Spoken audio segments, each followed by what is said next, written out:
विश्वानि देव सवितरदुरितानि परासुव यद्भद्रं तन्न आसुव। ॐ सहना भवतु सहनौ भुनक्तु सह वीर्यं करवावहै तेजस्विनावधीतमस्तु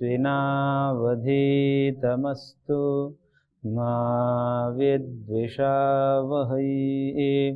ॐ कृष्णाय वासुदेवाय हरये परमात्मने प्रणतः क्लेशनाशाय गोविन्दाय नमो नमः। ओम श्री परमात्मा नमः।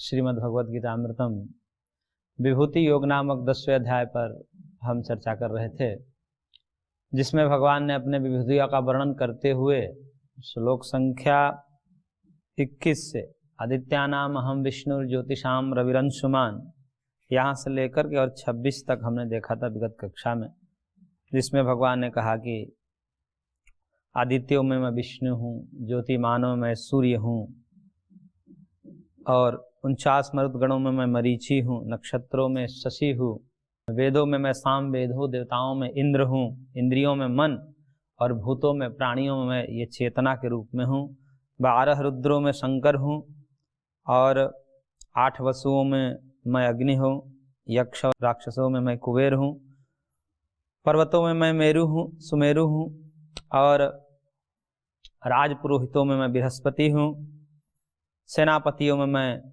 स्कंद अर्थात कार्तिकेय हूँ, सागरों में ये मैं तालाब इत्यादि में मैं सागर हूँ,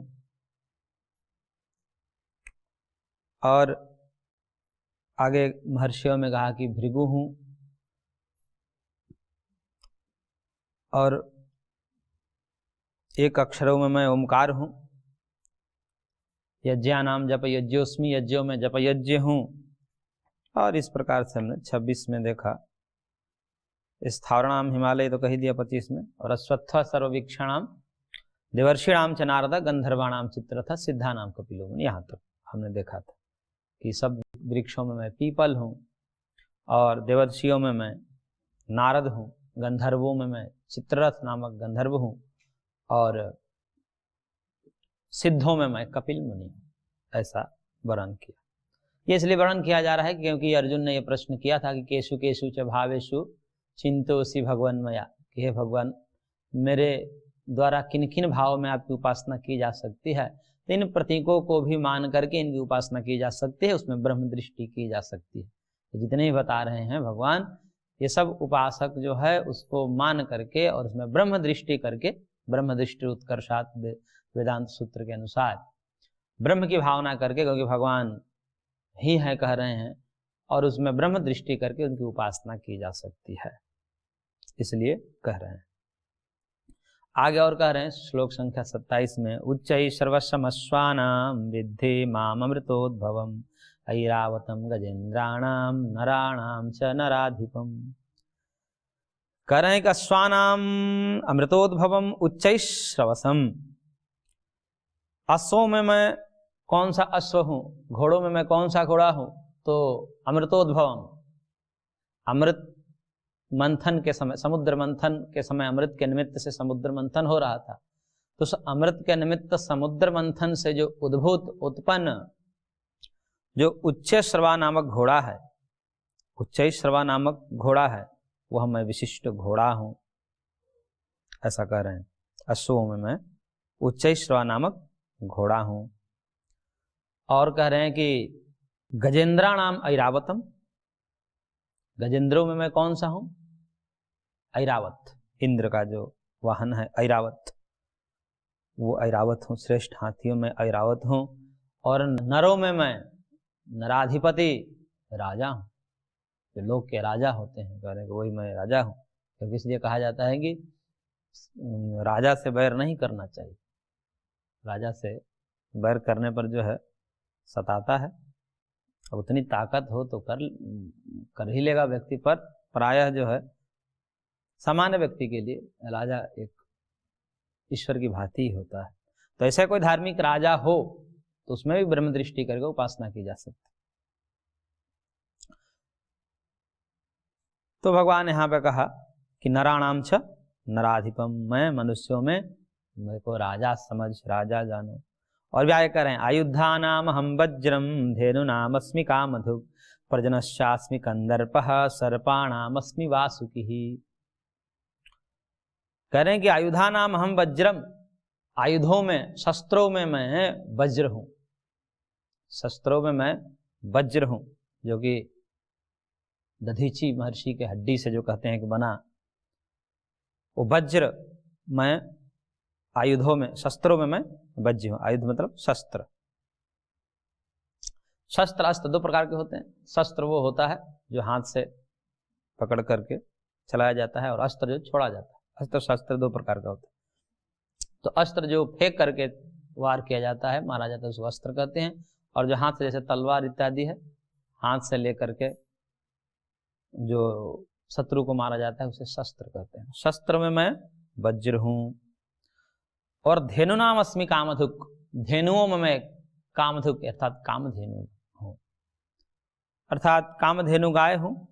या सामान्य अर्थ भी कर लेते हैं तो धेनु नाम मतलब जो दुहने वाले प्राणी हैं, उन दुहने वाले, दूध देने वाले प्राणियों में मैं गौ हूं, ऐसा भी अर्थ कर देते हैं। और नहीं तो धेनु का धेनु अर्थ लेंगे, गाय अर्थ लेंगे, तो गौओं में मैं सर्वश्रेष्ठ कामधेनु हूं, क्योंकि कामधेनु गाय को ऐसा कहा जाता है कि समस्त कामनाओं की पूर्ति करने वाली कामधेनु गाय हैं।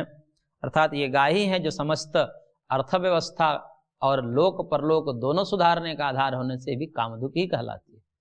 जो गौएं हैं ये भी सब कामधुक है, कामधेनु है, सारी गौएं कामधेनु हैं, क्योंकि ये सब लौकिक और पारलौकिक दोनों की पूर्ति कराती है। इसे लोक में भी दुग्धादि के द्वारा पोषण करती है, अर्थव्यवस्था में उपयोगी होती है, कृषि से लेकर वाणिज्य सब उस पर टिका हुआ होता है। और उसकी सेवा करके गाम दद्यात स्वर्ग कामो गाम दद्यात, गौ को दान करके स्वर्ग प्राप्त करो। इस प्रकार से जो है इहलोक और परलोक दोनों को सिद्ध करने का, दोनों का साध्य है, साधन रूप है, दोनों को दिलाने वाली है। इहलोक में भी सुख और परलोक में भी सुख दिलाने वाली गाय हैं। इसलिए धेनु में कामधेनु हूं, अथवा दूध देने वाले पशुओं में मैं कामधेनु हूं।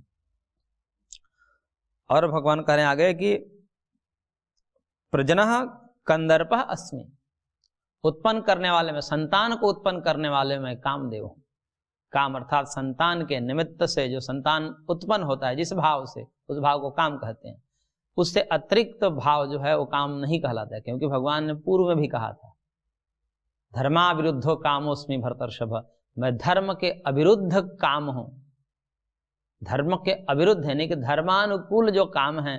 धर्मानुकूल काम का मतलब संतानोत्पत्ति के दृष्टिकोण से जो काम है उसी को काम कहा जाता है। और वह काम जो है भगवान कहते हैं मैं ही हूं, क्योंकि सृष्टि का पालन करना मैं ही हूं, सृष्टि को पालन करने वाला मैं ही हूं। और सृष्टि का पालन कैसे होता है?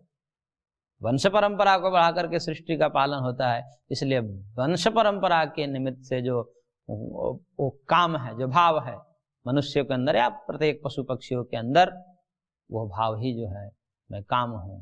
इसलिए वह एक पुण्य कर्म है। उससे इतर जो है वह तो पाश्विक वृत्ति के अंतर्गत आता है। बाकी वह एक यज्ञ है, सृष्टि यज्ञ के लिए अत्यंत आवश्यक होने से उसको पुण्य कर्म कहा जाता है। इसलिए भगवान ने कहा कि मैं प्रजाओं को उत्पन्न करने वाला मैं काम हूं, यानी कि प्रजा उत्पन्न के निमित्त से किया गया जो भाव है वो मैं ही हूं। सबके मनुष्य के अंदर, सब जीवों के अंदर जो प्रजा उत्पत्ति करने का भाव है, संतान उत्पत्ति करने का भाव है, वह सुंदर भाव है और वो मैं ही हूं, ऐसा कह रहे हैं। और फिर करेंगे सर्पाणाम अस्मि वासुकी, सर्पों में मैं वासुकी हूं। वासुकी नाम जिससे समुद्र मंथन हुआ था वही वासुकी। तो सर्पों में मैं क्या हूं? वासुकी हूं, वासुकी सर्प हूं। और आगे कह रहे हैं, इसमें थोड़ा सा समझने की बात है, क्योंकि आगे जो भगवान कह रहे हैं 29 नंबर श्लोक में, अनंतश्चास्मि नागानाम वरुणो यादसामहम पितृणाम अर्यमा चास्मि यमः संयमतामहम। अब यहाँ पर कह दिए कि अनंतश्चास्मि नागानां, अनंत नागों में मैं अनंत अर्थात शेष नाग हूं। अब पीछे सर्पों में वासुकी कह दिया और नागों में कह दिया कि अनंत अर्थात शेष नाग हूं। अब नाग में और सर्प में क्या अंतर है? तो इस पे आचार्यों ने कहा है कि जो एक सिर वाला होता है और जो विषैला होता है, एक सिर वाला विषयुक्त जो होता है उसको सर्प कहते हैं, और अनेक सिरों वाला जो विष रहित होता है उसको नाग कहते हैं, ऐसा व्यर्थ करते हैं। अथवा एक और अर्थ करते हैं कि सुरसा से के जो संतान वो सर्प कहलाए और कद्रू के संतान जो नाग कहलाए, ऐसे भी कहते हैं। अथवा ऐसा भी कहते हैं कि जो सफेद रंग का होता है वो नाग होता है और जो विभिन्न रंगों का होता है वो सर्प होता है, ऐसा अर्थ करके, क्योंकि अलग अलग भगवान ने वासुकी को सर्प के अंतर्गत रखा है और अनंत शेष नाग को नाग के अंतर्गत रखा है। इसलिए वहाँ वासुकी जो है जहरीला है, जहर फेंकता है, इसलिए जो है क्योंकि सर्प उधर राक्षसों के तरफ रहता है समुद्र मंथन में, उसका शेष फन, और उधर से जहर फेंकता है, इसलिए सब काले पड़ जाते हैं राक्षस। तो अनंतश्चास्मि नागानाम वरुणो यादसामहम्, अनंत एक सूत्र योग सूत्र में भी आता है, प्रयत्न शैथिल्यानंत समापत्तिभ्याम,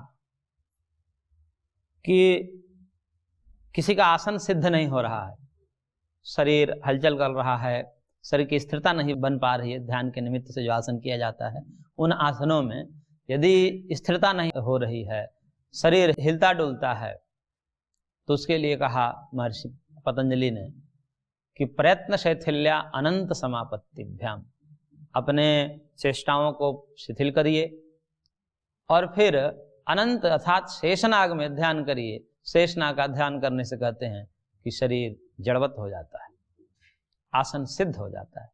तो अनंत समापत्तिभ्याम, वही अनंत शब्द यहाँ पे आया, अनंतश्चास्मि नागानाम। वहां पर भाष्यकार आदि ने उल्लेख तो नहीं किया, लेकिन व्याख्याकार ने उल्लेख किया कि अनंत का मतलब यहाँ पर अनंत के दो अर्थ किए जाते हैं वहां पर। तो एक अर्थ भी किया जाता है, एक तो अनंत भगवान का वाचक है, सत्यम ज्ञानम अनंतम ब्रह्मा, तो अनंत भगवान का ही वाचक है, और एक अनंत यहाँ पर शेषनाग के लिए भी कहा गया है। इसलिए वहां पर कई व्याख्याकारों ने ऐसे भी अर्थ किया है कि अनंत का मतलब शेषनाग, और शेषनाग का ध्यान धरने से, क्योंकि वहां पर कई प्रकार के ध्यान धरने की बात कही गई है, शेषनाग में समापत्ति लगाने से, ध्यान लगाने से आसन सिद्ध हो जाता है। तो वही यहाँ पर अनंतश्चास्मि नागानाम। वरुणो यादसामहम्, यादसाम अहम वरुणः, यादसाम अर्थात कि अब देवता नाम राजा, जल के जितने देव हैं उन देवताओं का जो राजा है, क्योंकि यहाँ पर एक एक जल के एक एक पदार्थ के अभिमानी देवता होते हैं। जैसे सृष्टि उत्पन्न की जाती है तो वहाँ पर ये बताया जाता है कि महतत्व के देवता क्या हैं, अहंकार के देवता अभिमानी देव क्या हैं, ऐसे ऐसे प्रत्येक इंद्रियों के अभिमानी देव होते हैं, ऐसे ही दिशाओं के अभिमानी देव होते हैं, दिक्पाल जिसे बोला जाता है। तो प्रत्येक दिशाओं के देवता होते हैं, सब भगवान के ही रूप है, लेकिन उन्हीं भगवान के अनेक रूपों का अनेक नामों से, अनेक रूपों से जाना जाता है, तो मूल में भगवान ही सब। तो इस प्रकार से सब सृष्टि के एक एक चीज में वो अभिमानी देव के रूप में परमात्मा ही, सर्वव्यापक परमात्मा ही है, लेकिन उधर दृष्टि दिलाने के लिए उन देवता के रूप में भगवान ही है। तो जल के देवताओं में कौन सा है? जल के देवताओं का जो राजा है वो वरुण है। तो कह रहे हैं कि जल के देवताओं में मैं कौन सा है? उनका राजा वरुण मैं हूं, वरुण राजा। और पितृणाम अर्यमा चास्मि, पितृणाम अर्यमा चास्मि, पितरों में, पितरों का राजा, कई प्रकार के पितर होते हैं और पितरों में भी कई प्रकार के वहाँ व्यवस्था होती है। तो उसमें जो कह रहे हैं कि पितरों में मैं जो हूँ वह अर्यमा नामक पितर हूँ। अर्यमा नामक पितर को यहाँ पर कहा है।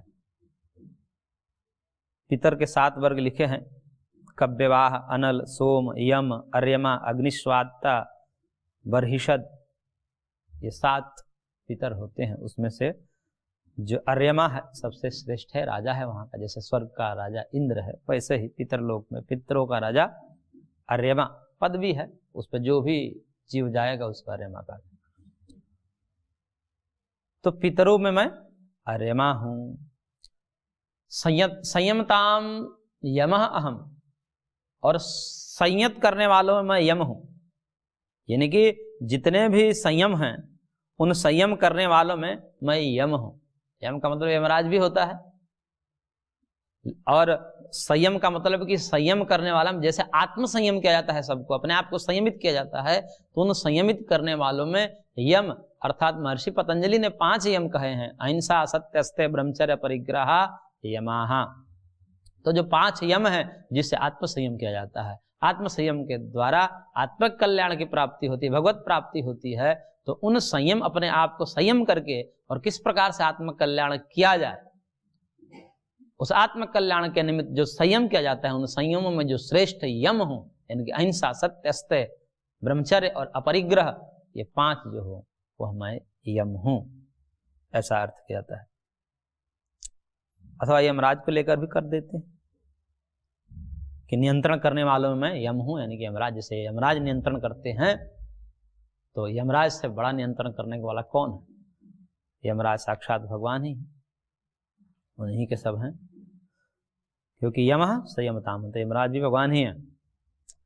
और भी आगे कह रहे हैं कि प्रह्लादश्चास्मि दैत्यानां कालः कलयताम अहम मृगाणाम च मृगेन्द्रोहम वैनतेयस्य पक्षिणाम। भगवान कह रहे हैं कि दैत्यानाम अहमस्मि प्रह्लादः, दैत्यों में मैं प्रह्लाद हूं। कश्यप और दिति के जो संतान है उसे दैत्य कहा जाता है। महर्षि कश्यप और दिति से उत्पन्न जो संतानें हैं उनको दैत्य कहा जाता है। उन दैत्यों में कई महान दैत्य भी हुए हैं, हिरण्यकशिपु, प्रहलाद, बलि इत्यादि हुए हैं, लेकिन उन सब में जो है कह रहे हैं कि मैं प्रहलाद हूं। प्रहलाद, क्योंकि प्रहलाद ने अपने सत्व के द्वारा, अपने धर्म के द्वारा, अपने प्रभु भक्ति के द्वारा सबको, तीनों लोक को प्रसन्न किया था, इसलिए इनका नाम प्रहलाद है। प्रकर्षेण ह्लादयति आनंदयति सर्वान इति प्रहलादः, समस्त जगत को अपने सत्व के द्वारा, धर्म के द्वारा, प्रभु भक्ति के द्वारा जिसने आनंदित किया, प्रसन्न किया, इसलिए उनका नाम प्रहलाद पड़ गया। इसलिए प्रकर्षेण ह्लादयति आनंदयति परम सात्विकत्वेन सर्वान इति प्रहलादः, ऐसा अर्थ किया जाता है। तो दैत्यों में मैं प्रहलाद हूं। और कलयताम अहम कालः, कलयताम, कलनम, गणनम, कलन करना, गणन करना, गिनती करना, यानी कि गणना करने में मैं काल हूं, क्योंकि सब चीज की गणना अंततः काल से ही होती है। तो गणना करने वालों में मैं क्या हूं? काल हूं। और कह रहे हैं कि मृगाणाम च मृगेन्द्रोहम, मृगाणाम 2 प्रकार के जीव, यहां मृग का मतलब हिरण नहीं है, मृग का मतलब जो वन के जीव होते हैं, वन्य जीव, उनको मृग कहा जाता है। और जो गांव में पालतू होते हैं, गाय भैंस इत्यादि, उनको जो है ग्राम्य कहते हैं। ग्राम्य पशु और अरण्य पशु, ये 2 प्रकार के पशु होते हैं। तो उसमें से मृग शब्द जो है वह अरण्य पशु के लिए कहा जाता है। इसलिए अरण्य पशुओं में, मृगाणाम अर्थात अरण्य पशु नाम, उस अरण्य पशुओं में मैं कौन सा हूं? मृगेंद्र। मृगेंद्र अर्थात उन सिंह, सिंह को मृगेंद्र कहते हैं। मृगों का, यानी कि वन का जो राजा है वह सिंह है, इसलिए मैं उसमें सिंह हूं। वन्य जीवों में मैं सिंह हूं। और पक्षिणाम वैनतेयश्च, और पक्षियों में क्या हो? विनीता सुतः वैनतेयः गरुणः, मैं गरुण हूं। पक्षियों में मैं गरुण, गरुण सबसे विशाल और ताकतवर पक्षी माना जाता है समस्त पक्षियों में। अभी भी, पहले के तो और भी बड़े बड़े गरुड़ों की चर्चा आती है शास्त्रों में, परंतु अभी भी कई वीडियो हमने भी देखा कि उसमें गरुण जो है वो, ये छोटे मोटे जो जंगली जीव होते हैं, हिरण इत्यादि को इसको उठा कर लेके चला जाता है, हिरण वगैरह को भी अभी भी वो मिलते हैं, बड़े बड़े पंख वाले गरुड़। पहले जमाने में तो और भी विशाल विशाल होते थे। तो वैनतेयश्च पक्षिणाम, पक्षियों में मैं गरुण हूं। और आगे भगवान कह रहे हैं कि पवनः पवतामस्मि रामः शस्त्रभृतां वरः झषाणां मकरश्चास्मि स्रोतसामपि जाह्नवी। कह रहे हैं कि पवनः पवतामस्मि, पवताम पवन अस्मि। पवताम अर्थात पावित्रीणाम, पवित्र करने वालों में मैं पवन, हवा हूँ।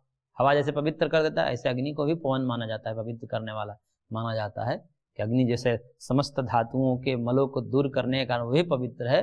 परंतु यहाँ पर उस दृष्टिकोण से नहीं कहा गया, क्योंकि हवा भी पवित्र करता है। कई बार जब जो है कई चीज़ों की शुद्धि अशुद्धि में, ऐसे जल भी शुद्ध करता है, जल भी शुद्धि करने का कारण होता है, अग्नि भी शुद्धि। लेकिन कई बार ये होता है कि जल से हर एक चीज को नहीं शुद्ध किया जा सकता। अब ऐसा कंबल है, कंबल को कहते हैं कि वह तो केवल झाड़ने मात्र से शुद्ध हो जाता है, सुखा दीजिए हवा में, उसी से शुद्ध हो जाता है। रेशमी वस्त्र इत्यादि को धोया नहीं जाता, कहते हैं कि उसे सुखा दीजिए हवा में, क्योंकि हवा उसको पवित्र कर देता है। तो इसलिए हवा भी बहुत चीजों को पवित्र कर देता है। उस दृष्टिकोण से जो है अग्नि में तो जलाएंगे तो डालेंगे तो जला ही देगी, पवित्र क्या तो भस्म कर देगी। इसलिए उसकी अपेक्षा से जो वायु है वह पावन करने वाली है, इसलिए पवित्र करने वालों में मैं वायु हूँ। इसलिए वायु जो है कुछ भी दुर्गंध आदि होता है उड़ा करके तुरंत जो है वातावरण को शुद्ध कर देती है। वायु कुछ दुर्गंध आता है उसको उड़ा करके फिर शुद्ध कर देती है। इसलिए कहते हैं कि भाई कोई दुर्गंध फैला, दरवाजा खोलिए, खिड़की खोलिए, वायु को पास करने दीजिए, क्योंकि शुद्ध करेगी ये। तो इस प्रकार से शुद्ध करने वालों में मैं वायु हूं। और शस्त्रभृताम हम रामः, शस्त्रधारियों में मैं राम हूं।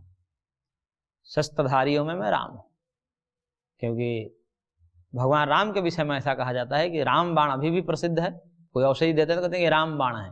राम बाण का तात्पर्य होता है कि भगवान राम का बाण कभी भी निष्फल नहीं हुआ, अपने लक्ष्य को भेद कर ही वो रहता है, कभी भी निष्फल नहीं हो सकता। भगवान राम के धनुष से छोड़ा हुआ जो भी बाण है वह पूरे जीवन में उनको कभी भी लक्ष्य विहीन नहीं हुआ।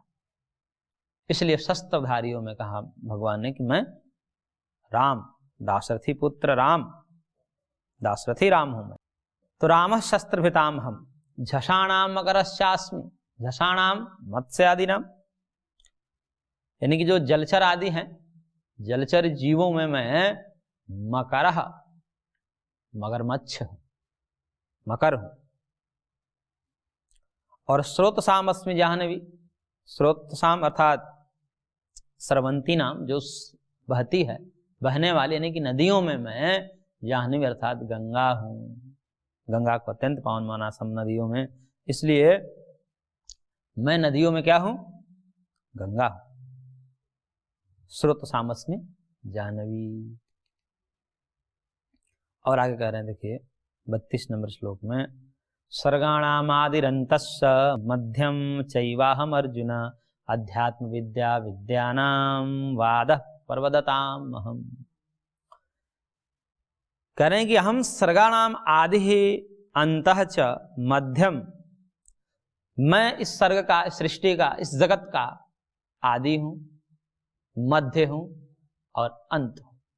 यानी कि मेरे से ही जगत उत्पन्न होता है, मेरे से ही पालित पोषित है और मेरे में ही लीन हो जाएगा, अंत हो जाएगा, नष्ट हो जाएगा। नाशः कारण लयः, मेरे में ही लीन हो जाएगा, इसलिए मैं अंत इसका हूं।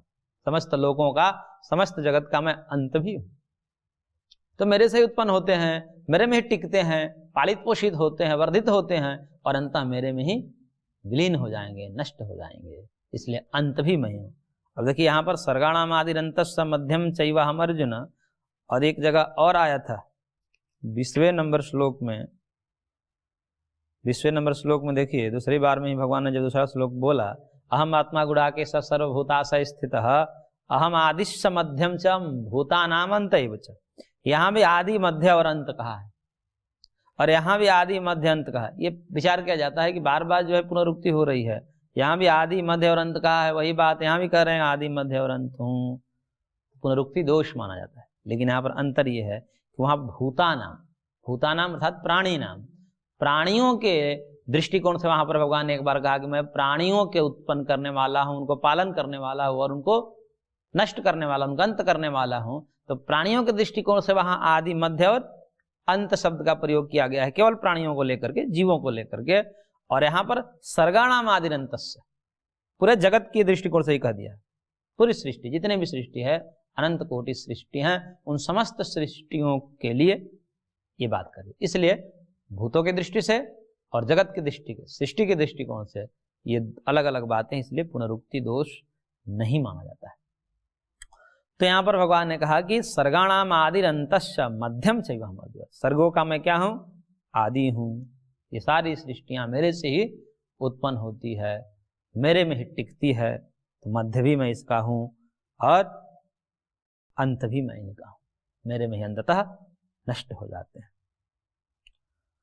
और विद्या नाम अध्यात्म विद्या, करें कि विद्याओं में मैं अध्यात्म विद्या हूं, क्योंकि अध्यात्म विद्या सबसे श्रेष्ठ विद्या है। बाकी विद्याएं जो है वह जीवन के लिए काम आती है, इस लोक के लिए काम आती है, शरीर को चलाने के लिए काम आती है, शरीर पोषण के लिए काम आती है। परंतु अध्यात्म विद्या जो है आत्म पोषण के लिए, मुक्ति के लिए, भगवत प्राप्ति के लिए, समस्त प्रकार के दुखों से छुड़ाने के लिए, विद्या यासा विमुक्तये, विद्या वह है जो मुक्ति दे, दुखों की निवृत्ति कराए। दुख में जो लाए वो विद्या नहीं है। समान रूप से लोक में उन दुख में लाने वाले को भी विद्या कह देते हैं। इसलिए 64 प्रकार की विद्याएं हैं, उसमें तो एक चौर विद्या भी है, चोरी कैसे की जाए ये भी एक विद्या है। 64 प्रकार की विद्याओं में चोरी भी विद्या।